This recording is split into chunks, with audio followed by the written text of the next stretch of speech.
I don't know why it is that often the weather seems to match a man's moods, but this day in particular it had run a perfect parallel to mine. But at last the storm broke, and so did I.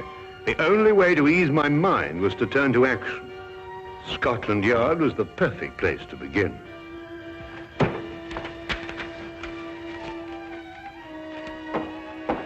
Inspector Lestrade, Wilkins, I must see him right away. I'm very sorry, Doctor. Inspector Lestrade's very busy. Will you tell him I'm here? I must see him. I'm very sorry, Doctor, but when Inspector Lestrade's in conflict... Oh! You know, Dr. Watson.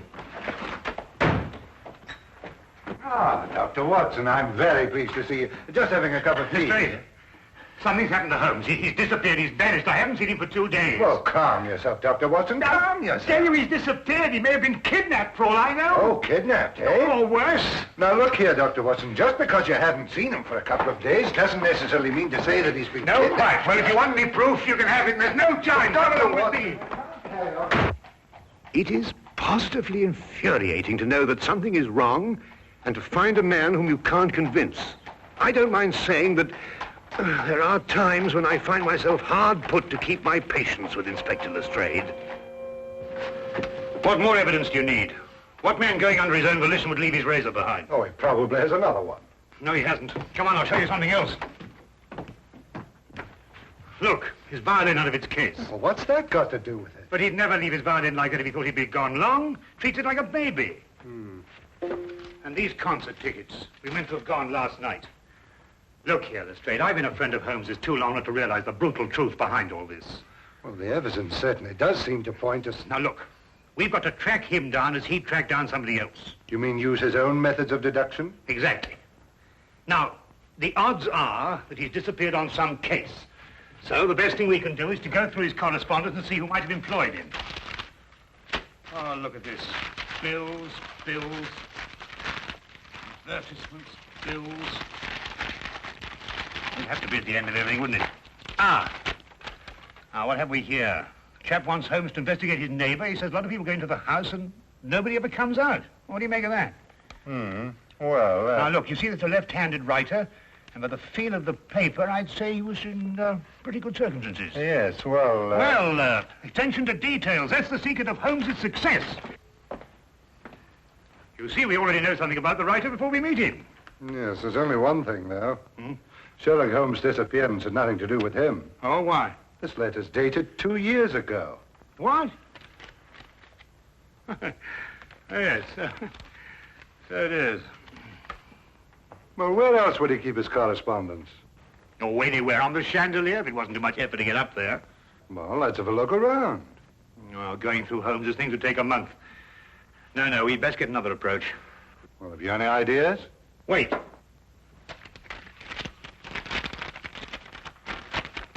Dear sir, please call upon the undersigned at the earliest convenience on a matter of extreme urgency. Signed, John Smithson, Ye Quaint Old Curiosity Shop, 7 Bachelor Lane.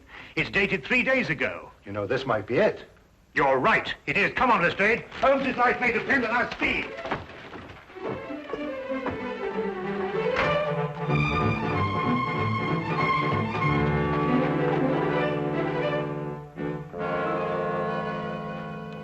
Sinister-looking place. Well, it looks just like any other old curiosity shop to me. You think so? Then why was this Smithson so keen to get Holmes here, eh? Yes, interesting. What, do you mean all this stuff in the window? I mean the stuff that isn't in the window.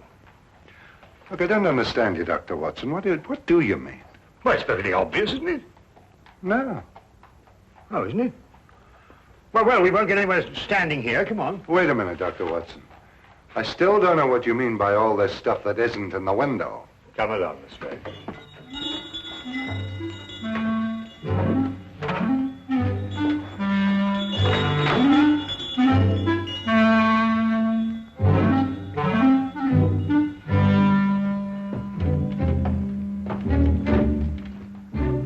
Good afternoon, gentlemen. Good afternoon. You, I presume, are the proprietor, John Smithson. Yes, that is correct, sir. That is correct. Well, I'm Dr. Watson, and this is Inspector Lestrade. We've come to inquire about Sherlock Holmes. Sherlock Holmes? Yes, a tall fellow, thin. Wears a deer-stalking cap. I'm afraid I've never met the gentleman, no. But you wrote him a letter saying you wished to see him on a matter of extreme urgency. You must be mistaken, sir. I'll take a look at this letter.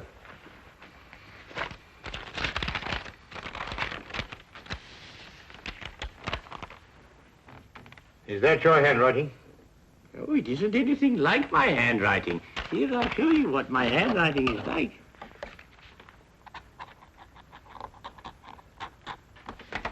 Do you notice any resemblance between the two? Well, no.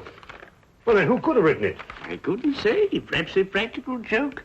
At any rate, all is well here, and I'm fortunately in no need of help. Oh.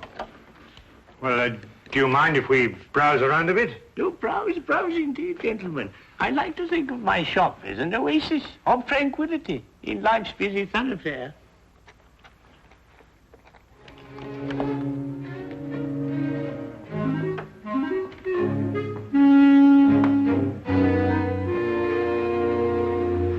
What are you doing? I'm looking for evidence that Holmes was here. Well, you heard what he said. Yes, I don't believe a word of that. There's something about him. I don't trust him. It's as if I'd seen him before somewhere. Well, that's not very scientific. No, perhaps not. But I'd like to have a look round anyway.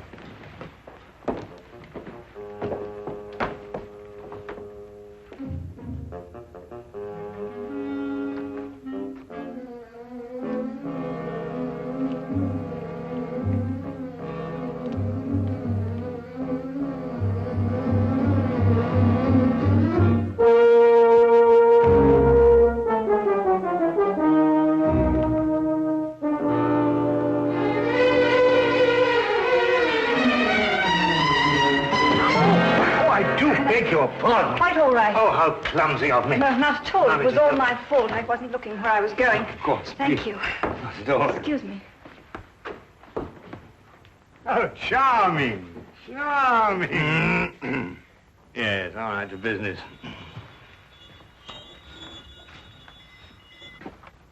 Ivanhoe. I must remind myself to read that again sometime. What's this? Proper deportment of young ladies in polite society. What a fabulous title. I'm afraid that book is not for sale. What do you mean, not for sale? I understand everything in this shop is for sale. Yes, everything except the books on that shelf, sir. And now the shop is closing. Nearly 2 o'clock in the afternoon. Yes, for repairs. I have the decorators coming in. I'm afraid I must ask you to leave, young man.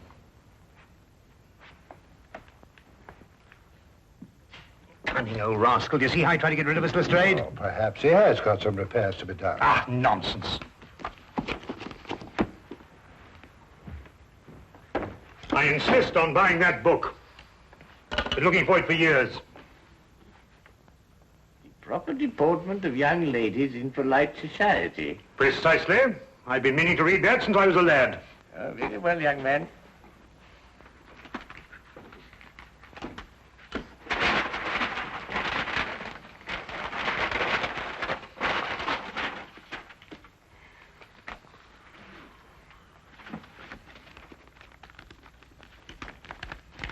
One shilling, please. Thank you. Thank you. Go on, Lestrade.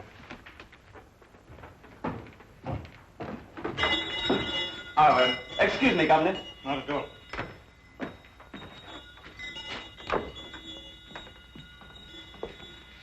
There's something about that Smithson I don't like. Look, this isn't the book I bought. It's much smaller. Safari through darkest Africa. Why, the chap's nothing but a crook. Oh, this is much more interesting than that other one. Look here. You and I are going straight on back in. Now listen. While I keep you in conversation, you scout around a bit. Well, he'll suspect we're up to something. No, of course he won't. Holmes and I did this in that red-headed league affair. Worked perfectly. Come on.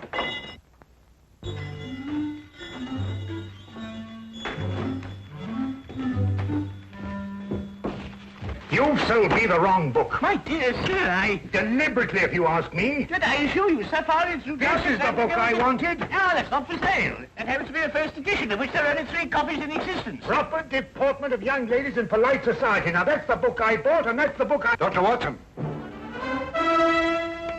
Holmes's clothes. I found them in an old pilot's chest. Oh, good Lord.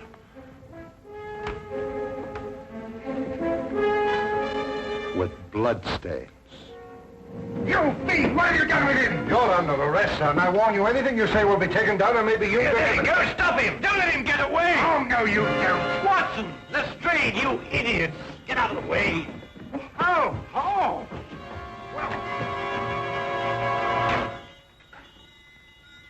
He's gone with the message. Who's gone with what message? An escaped convict with the message that woman left for him in the book. And it won't be easy to find him now that you two gentlemen have completely ruined my beautifully laid little trap. Naturally, I left my razor at home. I hardly needed it here, did I? The bloodstains, Holmes. Red ink, Lestrade. I've been helping old Smithson make up his ledgers. And this escaped convict, who is he? John Carson. I expect you've had a report on him. Carson? Why, he got a life sentence for killing a man with a cleaver. That's him. He was using this shop as a message center, planting and picking up messages here from that book that you were so intent on buying. Oh, yeah. Proper deportment for young ladies in polite society. Smithson recognized him when he first came in. It seems that Carson was once employed here, but the old gentleman was afraid to go to the police. Why? Because Carson threatened to kill him if he did, so he sent for me instead. Hence my little disguise. You were waiting to nab Carson when he came in here for a message. Exactly. Oh, and we ruined it all. Oh, that's all right, Watson. The best laid plans of mice and men, you know. However, if we can trace the girl, then I... That'll be as hard as tracing Carson himself. Oh, I don't think it'd be all that difficult. It seems the good doctor has something up his sleeve.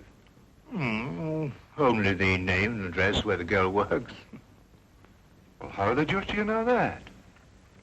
Well, when I knocked her handbag out of her hand, I found a piece of paper, and on it was her hours of work and salary due to her. With the letterhead of the shop on the paper? Well done, Watson. Oh, it's nothing really.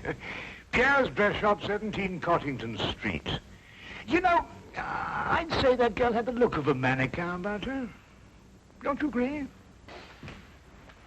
Well, you know, Watson, I'm almost afraid not to.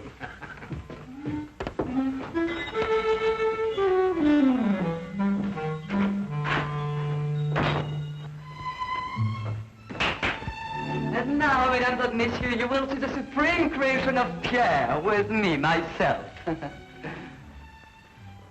Your niece, monsieur, she will find this ensemble irresistible. You did say your niece, n'est-ce pas? Yeah. Returning for the holidays from school in Switzerland, sir. Yeah. Oh, it's exquisite, no?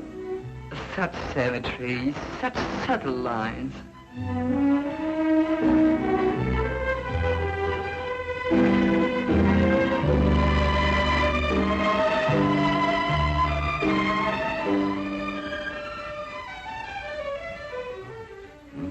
That's the girl we're looking for. Observe how it hints, but with such discretion. Oh, la jeunesse, la youth. I say it's a bit daring, isn't it? But it's daring age, monsieur, and now the 20th century.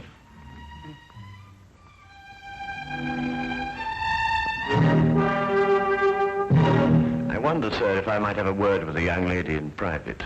But... Officially, monsieur, I'm Inspector Lestrade of Scotland Yard.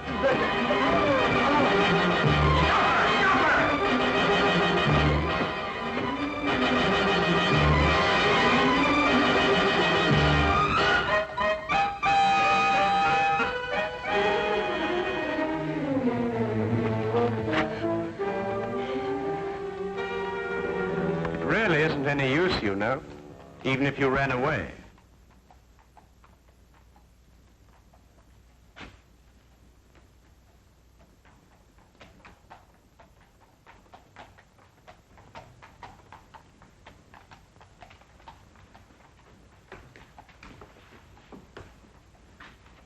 Well, I do not understand. Never before has one of my girl acted so.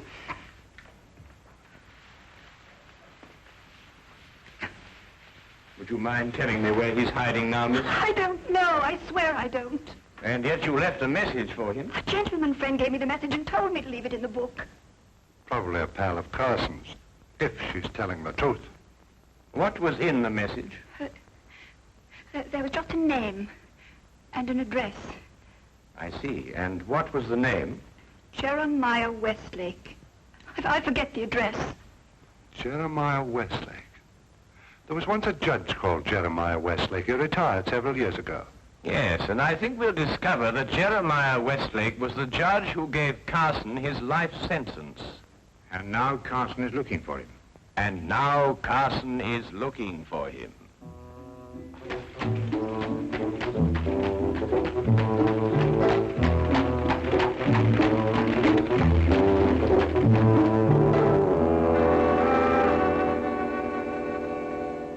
Mr. Holmes, Dr. Watson, and Inspector Lestrade.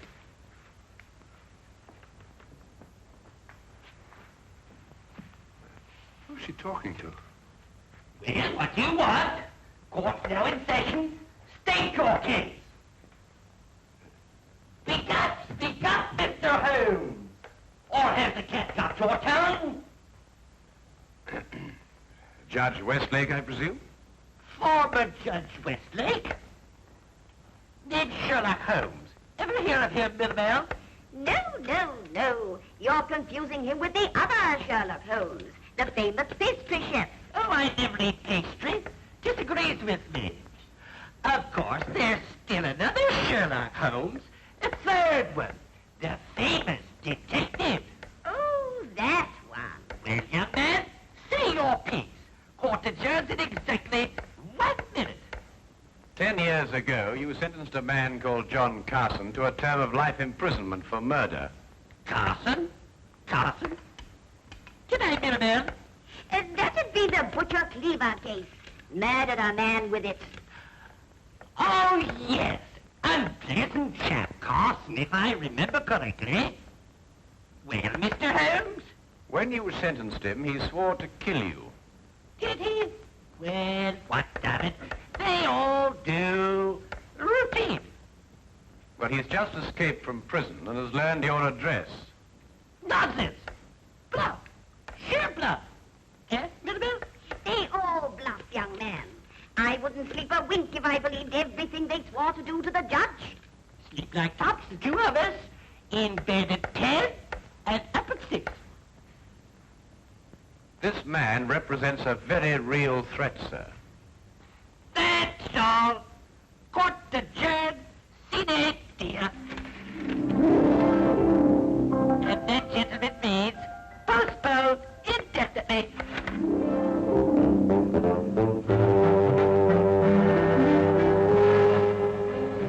Do forgive us our little whimsy, gentlemen.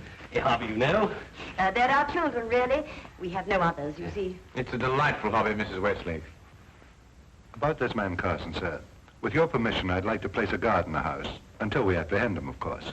Oh, dear me, no. Tumbling heaven knows what all over the place. I wouldn't hear of it, Inspector. We appreciate it, though. Speaking as a medical man, sir, knowing this murderer's mentality, I must advise you to... Sorry, Doctor, but we can't give in to idle threats. Why, we wouldn't have any law if we did. Won't you gentlemen join us for tea? Thank you, Mrs. Westlake, but perhaps another time. No, you mustn't take these things so seriously. Good day, Mrs. Westlake, and thank you. Good day, Mr. Holmes. Do come again sometime. You must see our Punch and Judy. With pleasure. All the same, sir, I'm going to station my man outside the house. Well, all right, but tell them not to step on my petunias.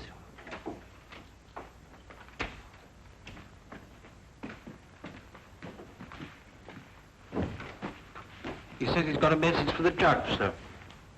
I'm Westlake, my man. Here you are, Governor.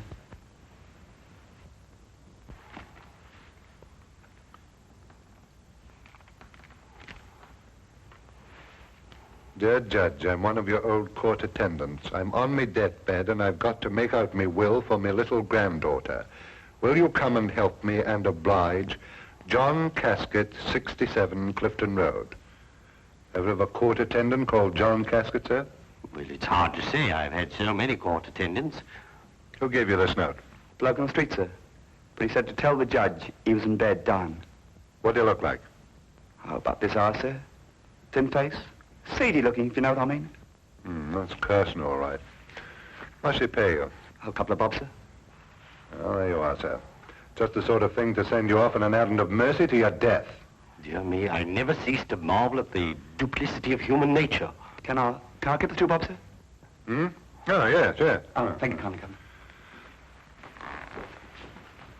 Well, Holmes, we've got him.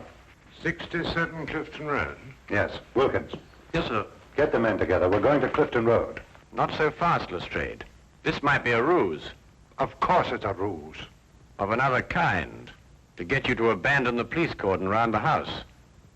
Oh, I see what you mean. Oh, well, if that's his idea, he's in for a surprise. I'm going to keep the cordon here. Good idea, Lestrade. Now, don't you worry, sir. Why, I'm not the least bit alarmed, sir.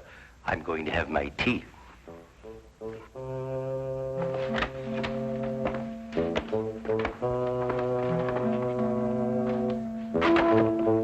Don't budge from here. If you let anyone in this house, I'll have your skin. Yes, sir. Come on.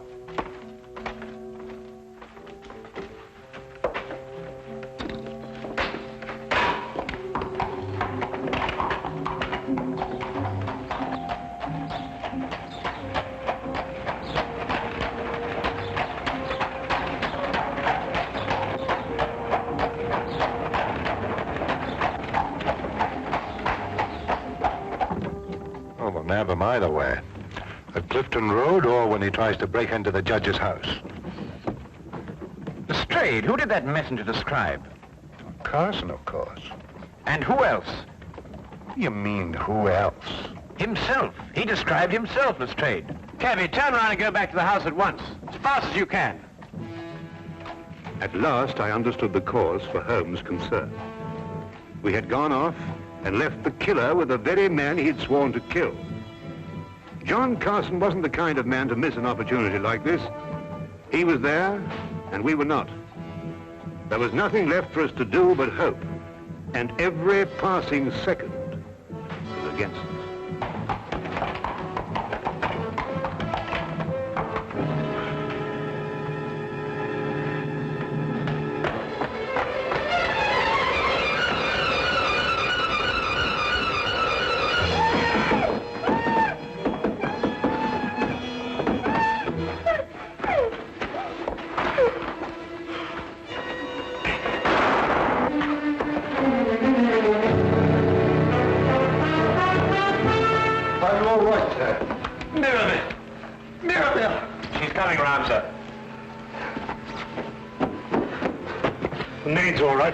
Mrs. Westlake. No, not too serious. Only suffering from shock. It's all right, dear. It's all over now. Jeremiah, are you all right? Yes, dear. Oh, that terrible man. Oh, dear. Our poor children. But I don't think they're damaged, dear. Sometimes I forget they're not real.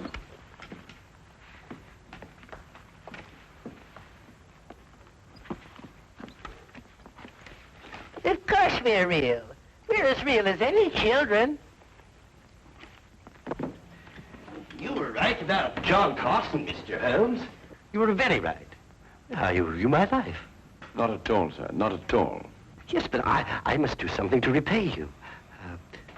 I'll teach you to be a puppeteer. A puppeteer? Yes, you'll love it. Greatest relaxation in the world. Teaches you to forget men like John Carson. Now, here. You hold the thing like this. Mm-hmm. And with this string, you move a hand. And with this, you move the feet. And you pitch your voice up a little. Thank you, Mr. Holmes. Pretty good thinking. Not bad, anyway.